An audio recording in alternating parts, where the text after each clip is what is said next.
औज़ु बिल्लाहि मिनश शैतानिर रजीम बिस्मिल्लाहिर्रहमानिर्रहीम। सब बहन भाइयों को मेरी तरफ से अस्सलामु अलैकुम। ये जो लोग मेरी वीडियो देख रहे हैं, मेरी वीडियो को लाइक और सब्सक्राइब कर दीजिए ताकि उन लोगों को अगली जो वीडियो मिले अच्छी मिले। हमारा काम होता है स्टडी के मुतालिक बात करना, तो हमने बात वही कर रहे हैं।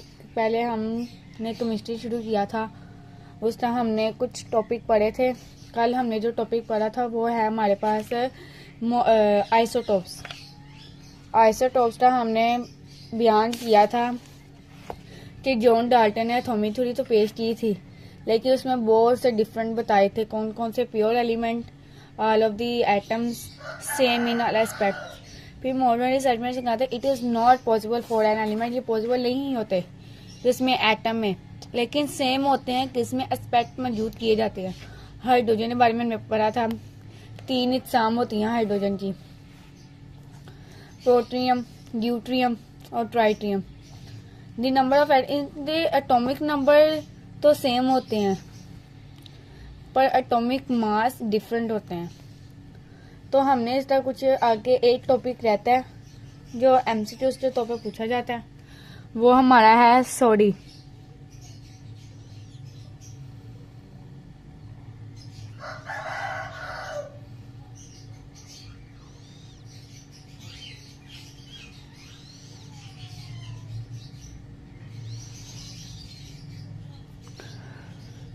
Phenomenon of आइसोटोपी।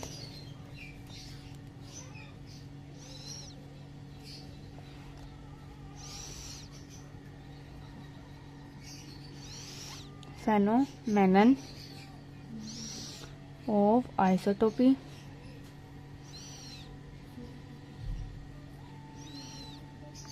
was discovered by Soddy। यानी फेनोमेनन में उसने कहा है कि जो दरियाफ्त करते हैं ना आइसोटोप्स, वो क्या होते हैं? सोडी होते हैं। अब हमने बताना ऑक्सीजन है हमारे पास, एमसीक्यूज के तौर पे पूछा जाता है और इम्पोर्टेंट है। ऑक्सीजन है, ये 3 इसमें पाए जाते हैं आइसोटोप्स। निकल में 5,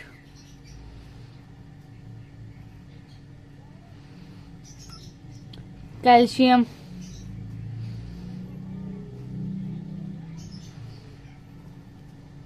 में 6 पाए जाते हैं। पैलेडियम में 6 पाए जाते हैं। फिर कैडमियम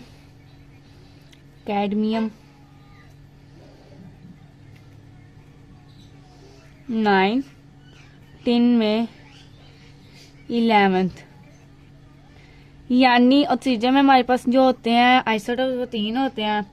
निकल में हमारे पास होते हैं 5, कैल्शियम में हमारे पास होते हैं 6, पैलेडियम में यानी 6 होते हैं, कैडमियम में 9 होते हैं और टिन में 11 होते हैं। ये हमारा जो आइसोटोप का टॉपिक था वो पूरा हो गया। हमने बात करनी है रिलेटिव एटॉमिक मास की।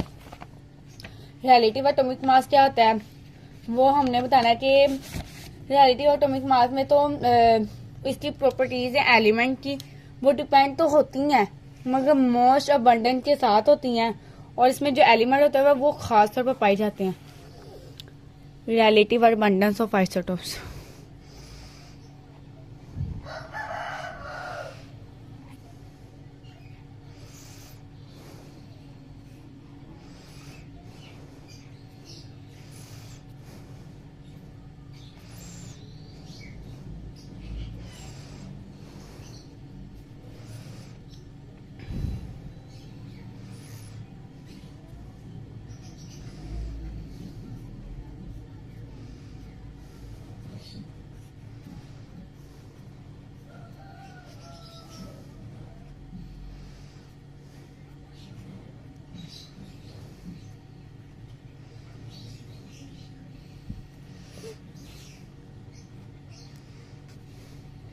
isotopes.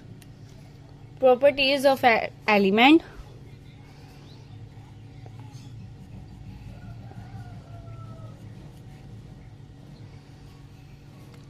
Of an element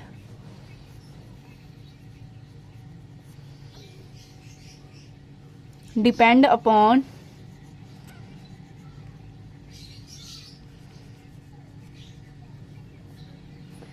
the most abundant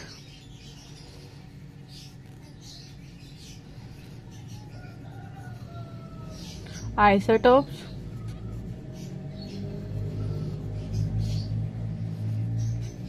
to that particular element. यानी उसने बताया कि प्रॉपर्टीज तो होती हैं किसी एलिमेंट की, वो डिपेंड किस पे होती है, मोस्ट अबंडेंट की आइसोटोप्स के साथ होती हैं, और ये खास तौर पे ना परपेंडिकुलर पार्टिकुलर एलिमेंट के साथ ही अपने डिपेंड होती हैं।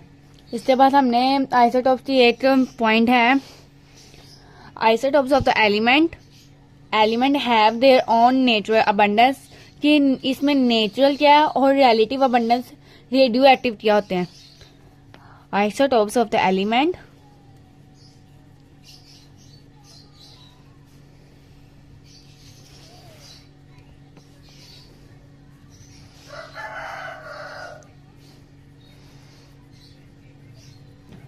of the elements have their own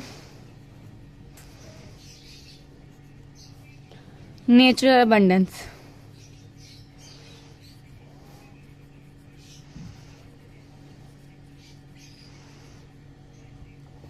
ठीक है, इसके बाद इसका पहला पॉइंट का नेम आता है डिटरमिनेशन ऑफ रिलेटिव अबंडेंस। हम डिटरमिनेशन किसके साथ करती है, रिलेटिव अबंडेंस के साथ करती है, और ये किस वजह से करती है।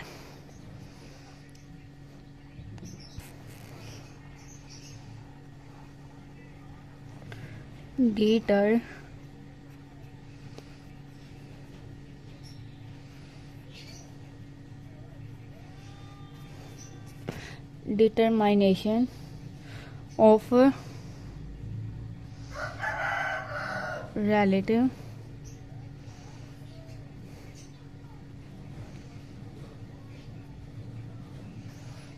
abundance।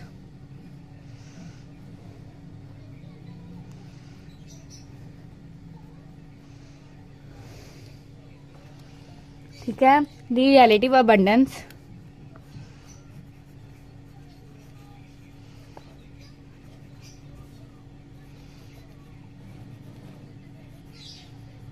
the relative abundance of isotopes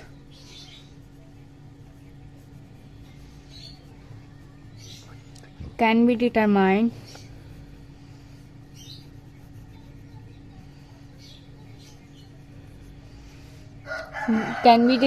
by mass spectrometer।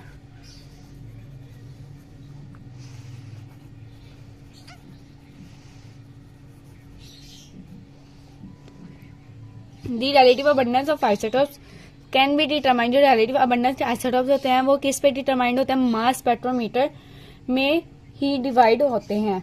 अब इस चीज सबसे पहले हमारे पास जो पॉइंट आना वो है प्रेजेंट इन नेचर में। रिलेटिव अबंडेंस का प्रेजेंट इन नेचर में हमें बताना है कितना है। आज के लिए इतना, बाकी आपको नेक्स्ट वीडियो में मैं आपको बताऊंगी। अल्लाह हाफिज।